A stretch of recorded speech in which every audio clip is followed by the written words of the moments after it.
뉴스 정면 승부 3부 시작합니다. 이 경영계와 노동계가 최저임금을 두고 공방을 벌이고 있는데요. 매년 정하는 최저임금을 3년마다 한 번씩 정하자. 이 경영계 측의 주장이 나오면서 최저임금을 둘러싼 논란이 거세지고 있는 겁니다. 이 저물가 기조가 계속되는 만큼 최저임금을 해마다 올릴 필요가 없다는 게 경영계 입장이고요. 하지만 노동계는 이대로 최저임금을 동결하려는 꼼수다. 정확한 최저임금 인상 기준을 만드는 것이 우선이다 하는 입장입니다. 오늘 3부에서는요. 최저임금에 대한 경영계와 노동계 입장을 차례로 들어봅니다. 여러분 의견은 문자 샵 0945로 보내주시고요. 짧은 문자 50원, 긴 문자 100원에 정보 이용료가 있습니다. 먼저 경영계 입장 들어보도록 하죠. 김동욱 한국경영자총협회 홍보본부장 전화 연결돼 있습니다. 본부장님 안녕하세요. 네, 안녕하십니까. 네, 지금까지는 매년 최저임금을 조정하고 있는데요. 예, 그런데 왜 3년에 한 번씩 조정하자는 건가요? 예. 2000년 이후에 최저임금이 평균 8% 이상 올랐습니다. 네. 같은 기간 중에 소비자 물가 상승률에 비해서 3배 정도, 그다음에 일반 근로자 임금에 비해서 한 2배 정도 높게 올랐는데요. 이 최저임금 대상 사업장을 보면 대부분 영세 한계 중소기업이기 때문에 이런 기업들이 지금처럼 매년 7, 8%씩 최저임금이 오른다면 더 이상 사업을 영위하기 힘들게 되고, 그렇게 되면 해당 근로자의 고용까지 위협받는 상황에 이르게 되었습니다. 특히 이제 최저임금의 경우에 소비자 물가 상승과 가장 큰 연동이 되는데, 소비자 물가 굉장히 지금 안정되어 있습니다. 올해의 경우에도 지금 10개월 연속 0% 되었고요. 내년의 경우에도 1%대 초반 이 정도가 될 것이라고 예상이 되고 있습니다. 따라서 이제 최저임금이 이제 매년 결정하는 것보다는 3년 정도의 주기를 줘서 결정하는 것도 크게 나쁘지 않지 않느냐.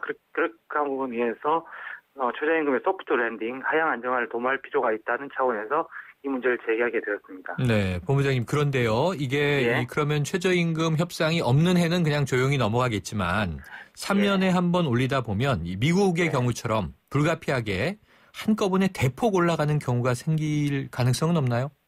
그 부분에 대해서 우려를 하시는 것 같은데요. 네. 이제 최저임금 협상이 없는 해는 이제 물가 상승이라든지 이런 부분에 연동해서 조정을 하면 되고요. 네. 그럼 미국 같은 경우에는 이제 1997년에 5.15달러에서 2007년에 7.25달러로 10년 만에 올린 이후에 지금 9년째 7.25달러로 동결되고 있습니다. 네.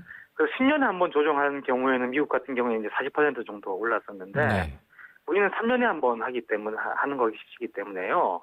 중간에 이제 물가 상승 부분만큼 최저임금이 조금 조정되고 이렇기 때문에 다른 경제 성장률이라든지 물가라든지 지불 능력 이런 경제 요인을 고려했을 때 최저임금이 3, 40%씩 오른다, 3년에 한 번 조정한다 하더라도 그런 일은 발생하지 않을 것으로 저희 생각하고 있습니다. 네. 자, 그리고요. 이 업종과 지역별로 최저임금 도입을 차등화하자. 이런 주장은 어떤 내용입니까? 현재 법에서는 업종별로 구분할 수 있게 되어 있습니다.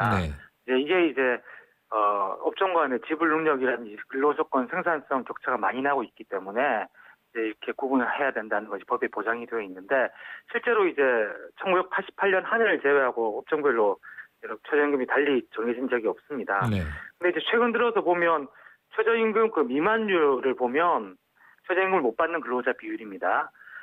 제조업이라든지 전기가스업 같은 상대적으로 고임업종은 상당히 이게 5% 안쪽으로 낮고요. 도소매, 음식, 숙박, 운수업 이런 데는 30%까지 이렇게 굉장히 차이가 많이 나고 있습니다. 그래서 이 업종별로 이렇게 획일적으로 되다 보니까 오히려 상대적으로 조금 사정이 나은 업종의 경우에는 지금보다 최저임금을 좀 높게 결정을 할 수도 있는데 그걸 갖다가 그런 선택권까지 맡고 있지 않나 하는 생각이 듭니다. 지역별의 경우는 마찬가지입니다. 지금 지역별로 임금 격차가 서울이나 울산 같은 경우 임금이 높은데 근소도시나 농촌 지역과 비교했을 때 30% 이상 임금이 차이가 나고 있습니다. 그래서 이렇게 획일적으로 하다 보니까 예를 들어서 서울 같은 경우에 지금 5,580원의 최저임금인데 사실상 5,580원에 사람을 못 구하거든요. 대부분 6,000원, 7,000원 정도 시간급을 줘야지 사람을 구할 수 있는데 이 군지역의 경우에는 5,000원만 줘도 이제 일하겠다는 사람들이 꽤 있는데 실제로 이제 5,580원을 줘야 되니까 사용자 입장에서는 채용을 포기하게 돼요. 그러면 근로자들에게 고용 기회를 빼앗는 결과가 초래되거든요. 그래서 이게 최저임금을 지역별 업종별로 적용하는 것이 최저임금을 동결시키자, 낮추자는 것이 아니고 실정에 맞게 기업 물론이고 근로자의 고용 안정에도 도움을 주자는 차원에서 제기하게 된 것입니다. 네, 이게 근데 이 갈등의 타협 과정이 쉬워 보이진 않네요. 예, 물론 그렇습니다. 네, 예. 자 현재 아까 말씀 주신 대로 최저임금이요. 시간당 예. 5,580원. 이게 올해 기준이고요. 내년은 예. 6,030원이죠. 말씀하신 대로 8.1% 올랐는데 예. 이 우리 경제력 규모에 비해서 이 최저임금이 너무 낮다 이렇게 주장하고 있는 것이 노동계 입장인데 어떻게 생각하십니까? 일단 우리나라의 경우에 최저임금 산입되는 범위에 기본급하고 고정수당만 포함되어 있습니다. 네. 다른 나라 같은 경우에는 뭐 상여급이라든지 숙직비, 뭐 팁까지도 다 포함되어 있기 때문에 요 범위가 다르기 때문에 이 금액을 1대1로 비교하기는 사실 무리가 있습니다. 우리나라 최저임금이 상대적으로 저평가되어 있다는 얘기죠. 다른 나라처럼 뭐 상여금, 숙식비, 팁 이런 것들을 포함시킬 경우에 실제 지금 5,580원이 뭐 6,500원, 7,000원까지 이렇게 15%, 20%까지 높아져야 된다 이런 얘기도 있고요. 네. 근데 이렇게 산입 범위가 좁음에도 불구하고 그 나라의 경제력을 나타낼 수 있는 1인당 국민소득 대비 최저임금 비율 이게 이제 저희가 아니고 노사정위원회에서 OECD 22개 국가를 비교했었는데 우리나라가 22개국 중에서 7위로 나타났습니다. 네. 만약에 우리나라 최저임금 산입 범위에 상여금이나 숙식비가 포함되어 있다면 이 7위보다 더 순위가 높아지겠죠. 네. 그래서 이렇게 공식적인 그런 해외 국제 비교로 봤을 때 최저임금이 터무니없이 경제력에 비해서 낮다는 주장은 사실과 다르다는 점을 말씀드리겠습니다. 네. 그런데 이게 최근에 내수 경기 살리기에서 최경환 부총리도 그런 얘기를 했는데요. 소득이 더 늘어야 내수가 산다 이런 얘기를 했잖아요. 쓰려고 해도 쓸 돈이 없다. 그거하고는 좀 격차가 발생하는 거 아닌가요? 근데 최저임금 대상 근로자가 누군지를 좀 파악해야 되는데요. 네. 지금 이제 외국인 근로자가 거의 뭐 100만이 넘습니다. 근데 외국인 근로자의 대부분이 최저임금 근로자거든요.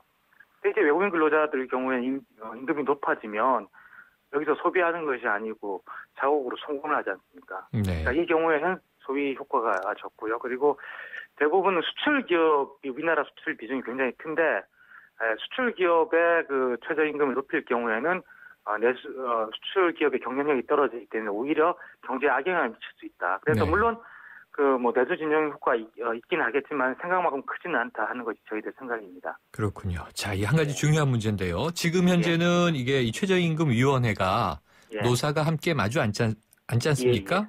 그런데 지금 이것을 정부에서 정하게 해달라 이런 제안도 있어요. 그 이유는 뭔가요?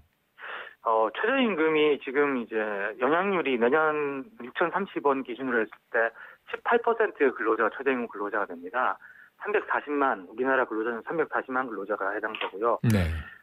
최저임금이 뭐 실업급여라든지 장애인 지원, 뭐 탈북민 지원 등 20개가 넘는 제도에 연동돼 있습니다. 네. 그만큼 이제 국가 경제 사회에 미치는 영향이 큰 그런 제도인데 이게 이제 최저임금위원회에서 결정하다 보니까 굉장히 뭐 정치적으로 이렇게 결정되는 그런 일들이 굉장히 많았습니다. 그래서 이렇게 정부가 이제 나서가지고 뭐 고용부를 비롯해서 기재부, 산업부, 뭐 교육부, 농림부 이런 모든 부처가 같이 국가 경제에 미치는 영향 그리고 근로자의 고용에 미치는 영향을 갖다 고려해서 최저임금을 책임지고 결정할 시기가 됐다 그렇게 보고 있습니다. 네, 알겠습니다. 오늘 본부장님 말씀 잘 들었고요. 앞으로 이 논의를 한번 지켜봐야겠습니다. 고맙습니다.